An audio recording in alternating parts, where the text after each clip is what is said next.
कंकाल का रहस्य। चौरा गांव के खेतों में इन दिनों खुदाई का काम चल रहा था। असल में इसी गांव से होकर एक अच्छी सड़क गुजरनी थी, इसलिए यहां खुदाई शुरू की गई थी। अचानक एक दिन खुदाई करने वाली मशीन से कुछ टकराता है। बाद में जब खोजबीन की जाती है तो वहां से 2 कंकाल मिलते हैं। पुलिस गांव के लोगों से पूछताछ शुरू करती है। आप लोगों को क्या लगता है ये किसके कंकाल हो सकते हैं? अरे साहब, हमें क्या पता ये किसके कंकाल है, आप ही लोग पता लगाइए। हम लोग तो बहुत ज़्यादा डरे हुए हैं। हाँ, हमारी फॉरेंसिक टीम अभी आ रही है। ये बताओ कि इस गांव के रहने वाला कोई जोड़ा गायब तो नहीं ना? क्योंकि शुरुआती जांच में तो ये बात सामने आ रही है कि एक कंकाल किसी पुरुष का है तो एक किसी महिला का। साहब, हमें तो बहुत डर लग रहा है।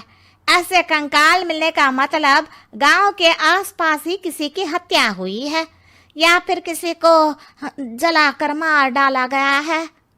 हाँ साहब, हम अपने परिवार को लेकर बहुत ही ज्यादा परेशान हैं।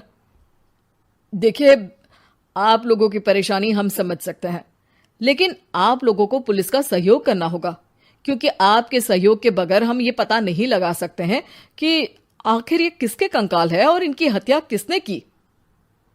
ठीक है साहब, गांव के लोग आपका पूरा सहयोग करेंगे। हाँ साहब, पूरा सहयोग करेंगे। तो फिर ठीक है, हम अपनी जांच शुरू कर देते हैं। कुछ दिन बाद जांच रिपोर्ट आ जाती है। पता चलता है कि ये कंकाल करीब 20 साल पुराने हैं, यानी 20 साल पहले किसी जोड़े की हत्या कर शव को यहाँ पर दबा दिया गया था। इंस्पेक्टर राघव, ये बताओ कि 20 साल पहले की मर्डर मिस्ट्री क्या आप सुलझ सकती है? हाँ सर, क्यों नहीं। लेकिन अब सबूत और गवाह काफी मिट गए होंगे। मुश्किल तो होगी, लेकिन शायद किसी परिवार को इंसाफ मिल सके। इंस्पेक्टर राघव, आप बिल्कुल सही कह रहे हैं। किसी परिवार को तो इंसाफ मिलेगा ही, और किसी को उसके किए की सजा भी मिलेगी। जी सर, मैंने तो जांच शुरू भी कर दी है। 20 साल पहले इस गांव के 2 जोड़े अचानक कहीं गायब हो गए थे। मैंने दोनों ही परिवारों के बाकी के सदस्यों से बातचीत शुरू की तो उन्होंने बताया कि उनके बच्चे शहर गए थे, लेकिन आज तक वापस नहीं लौटे हैं। लेकिन ये दोनों शव किस परिवार के सदस्यों के हैं, ये कैसे पता चल सकेगा? सर, मैंने डीएनए टेस्ट करवा लिया है। आज शाम तक इसकी रिपोर्ट भी आ जाएगी। अच्छा, ठीक है।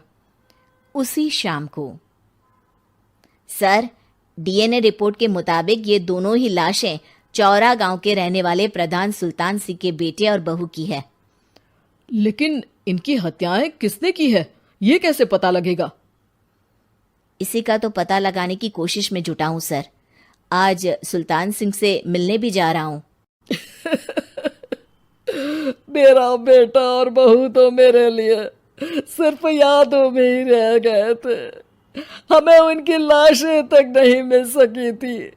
आज 20 साल बाद उनके कंकाल मिले हैं। मैं अब किसके लिए जीऊं?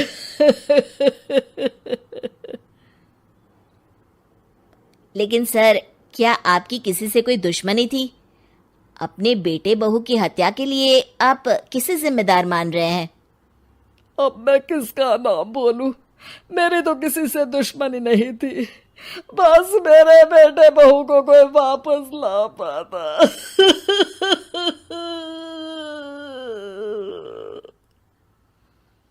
इसके बाद सुल्तान सिंह फूट फूट कर रोना शुरू कर देते हैं। सर, अब आप इनका अंतिम संस्कार करवा सकते हैं। कम से कम इनका शरीर ना सही, इनका कंकाल तो आपको मिला है। लेकिन हाँ, अगर आपको कुछ भी याद आए तो जरूर बताइएगा। मेरी तो बेटा अब उम्र हो गई है, लेकिन मेरे बेटे और बहू के हत्यारों का जरूर पता लगाइएगा, क्योंकि जब तक हत्यारे पकड़े नहीं जाएंगे मेरा मन नहीं मानेगा। सर, हमारी पूरी कोशिश रहेगी हत्यारे को पकड़ने की।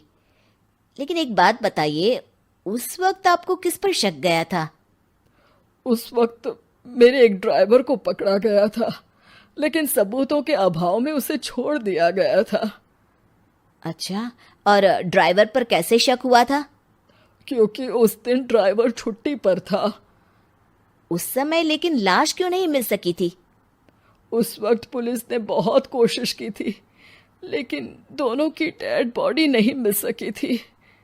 ठीक है, हमारी तफ्तीश चल रही है, मैं फिर आऊंगा। इसके बाद इंस्पेक्टर वहां से चला जाता है और सुल्तान सिंह अपने बेटे और बहू की याद में खो जाते हैं। कुछ दिन बाद सुल्तान सर, एक बात बताइए, जब आपके बेटे बहू की हत्या हुई थी, उसी के आसपास आपके ही गांव का रहने वाला एक और जोड़ा उसी वक्त गायब हो गया था ना? हाँ सर, अलका और अभिषेक, वो भी मेरे बच्चों जैसे ही थे। तो फिर वो कहाँ है? उनका भी आज तक पता नहीं चल सका, लेकिन बताते हैं कि कुछ साल पहले अभिषेक को गांव के ही किसी आदमी ने मुंबई में देखा था, लेकिन फिर वो गायब हो गया। यानी अभिषेक और अलका की हत्या नहीं हुई थी, बल्कि उन्होंने किसी वजह से खुद ही गांव छोड़ दिया था। हाँ, हो सकता है, क्योंकि अभिषेक मेरे बेटे संतोष का अच्छा दोस्त था और उसका मेरे घर भी आना जाना लगा रहता था। हो सकता है कि उसने मेरे बेटे और बहू के बारे में सुन लिया हो और ये गांव छोड़ दिया हो सकता है। उनके परिवार का कोई अब नहीं रहता क्या इस गांव में? अब तो कोई नहीं रहता। एक चाचा थे, लेकिन उन्होंने भी अपना पुश्तैनी मकान बेच दिया है। वो भी अब कहीं शहर में ही बस गए हैं। ओह, अभिषेक और अलका के बारे में भी पता लगाना होगा। हो सकता है कि वही इस हत्या के बारे में कुछ बता सके। हो तो सकता है, लेकिन वो बेचारे तो खुद ही वक्त के मारे थे, वो क्या बताएंगे। फिर भी सर, जब केस दोबारा खुला है तो जांच तो करनी ही पड़ेगी, और इस बार तो लाशें भी बरामद हुई है। कुछ दिन तक लगातार तफ्तीश चलती रही। एक दिन थाने से सुल्तान सिंह को फोन आता है। हाँ, कौन बोल रहा है? सर, मैं कांस्टेबल तुलाराम बोल रहा हूँ थाने से। आपको थाने आना पड़ेगा। थाने? लेकिन क्यों? सर, किसी की पहचान करवानी है। अच्छा ठीक है, मैं दोपहर तक पहुंचता हूँ।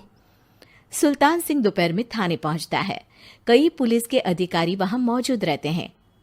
सर, आपके बेटे की हत्या का रहस्य आज शायद सुलझ जाए। अच्छा इंस्पेक्टर राघव, पर वो कैसे? सर, उस आदमी को देखिए, क्या वही अभिषेक है? सुल्तान सिंह की आंखों में हैरानी से आंसू आ जाते हैं। हाँ सर, यही अभिषेक है। ये आपको कहाँ से मिला? सिर्फ अभिषेक ही नहीं, बल्कि इसकी पत्नी अलका भी इसके साथ है। मैडम, जरा अभिषेक की पत्नी को लाइए। जैसे ही अलका को पेश किया जाता है, सुल्तान सिंह जमीन पर गिर जाते हैं। सुल्तान सर, क्या हुआ आपको? आप अलका को देखकर गिर क्यों गए? सुल्तान सिंह सर पकड़कर बैठ जाते हैं। ये अलका नहीं, बल्कि ये तो मेरी बहू रितु है। पूरा थाना एक दूसरे का मुंह देखने लगता है। क्या? इसके बाद हर किसी को दो कंकाल और हत्या का रहस्य समझ में आ गया। अभिषेक और रितु ने मिलकर संतोष और अलका की हत्या की थी और लाश को जमीन के नीचे दबा दिया था। आज 20 साल बाद इस हत्या का रहस्य खुल सका था कि अवैध प्रेम संबंध में दो मासूमों की जान गई थी।